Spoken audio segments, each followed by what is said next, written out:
So yeah, I kind of like texted her. She was telling me that like, oh well, you're the one that has an issue with me, and I'm always walking on eggshells around you, so that I don't make you angry, and I don't want to feel like that. I just want to hang out with my cousins and my friends, so I didn't want you to be a part of it, and I was really confused because there's I'm not angry at you, have not given you any reason to believe that I'm angry at you.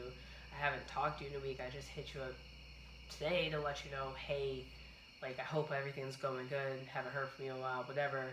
So for you to then turn around and say that I'm the one that's mad at you, you're literally just projecting your feelings onto me, and I don't understand why. So we definitely need to meet up and talk about this, because if we don't, like I feel like it's gonna really impact our friendship, and I value the friendship that we have, and I don't want it to end this way after all this time.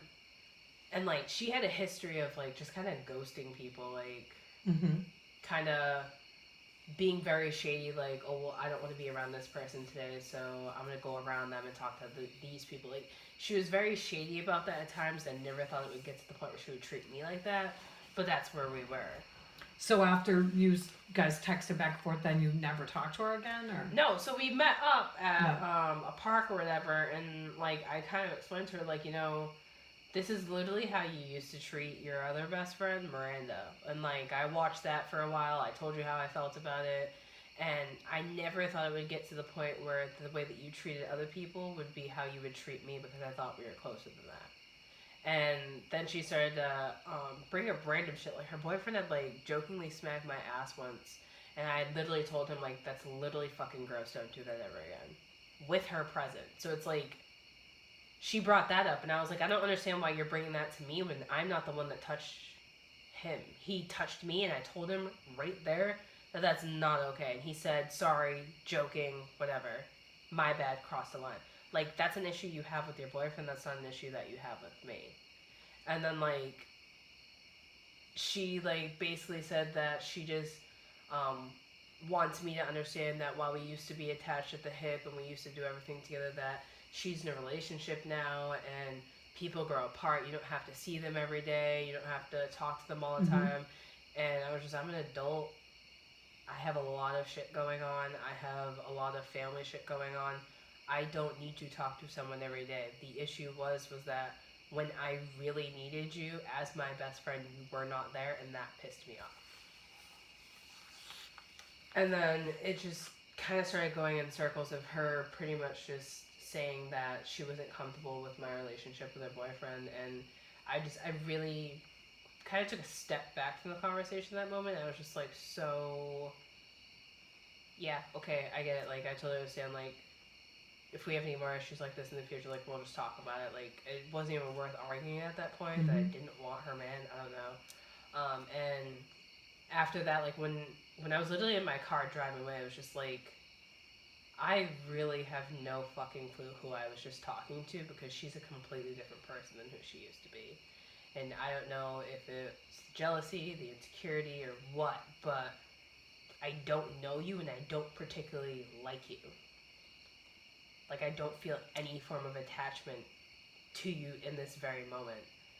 And after that, it was like she didn't reach out to me in any way, shape, or form. I found out her aunt died or something, and I like went to the family wake, and everything was okay that day. Like she was happy that I was there for her support and everything. And then my grandmother died. Not a single word.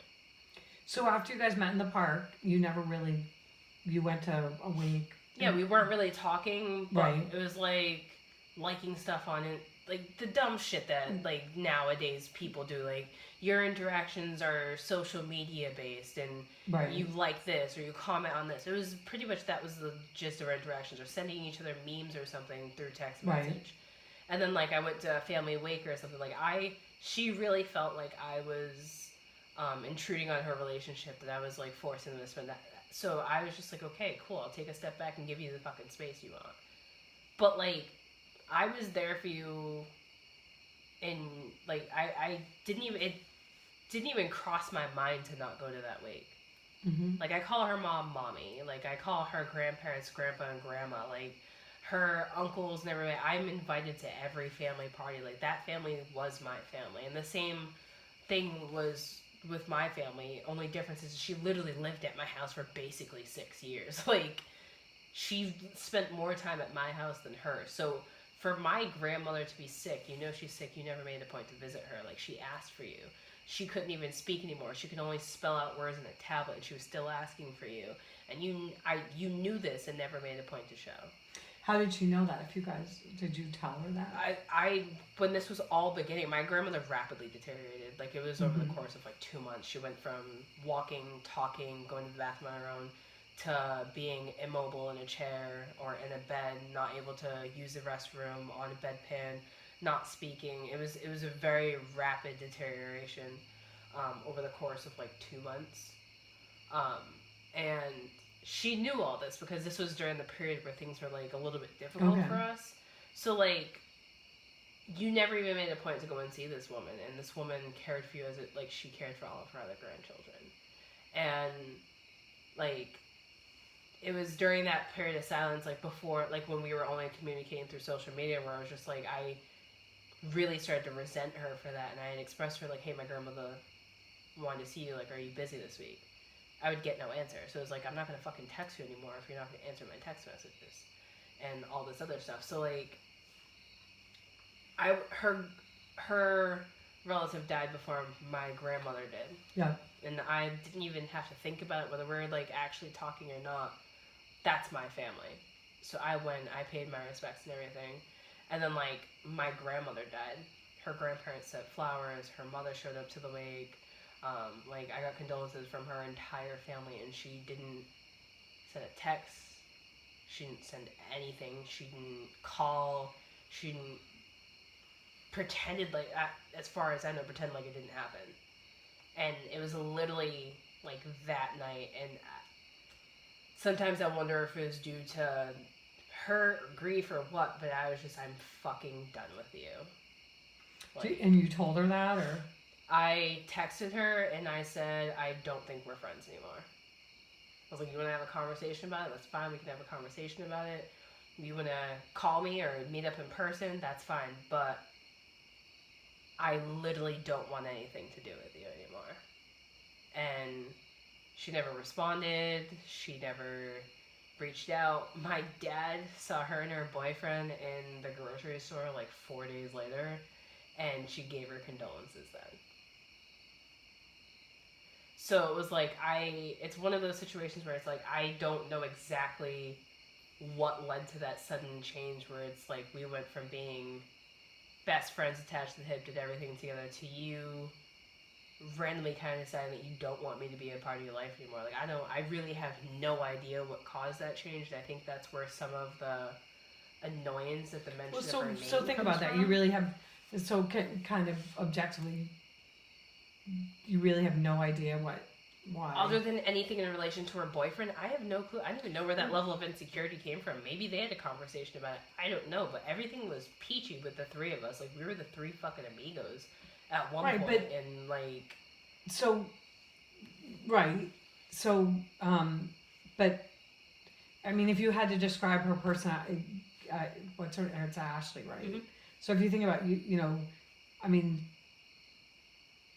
she obviously had some insecurities and things. She must not have that great a home life if she's spending the majority of her time.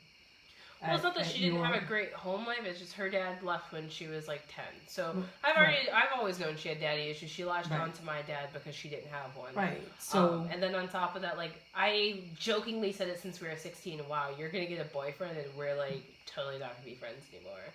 You're not gonna know what to do with a boyfriend, and you don't know how to spread your attention like that.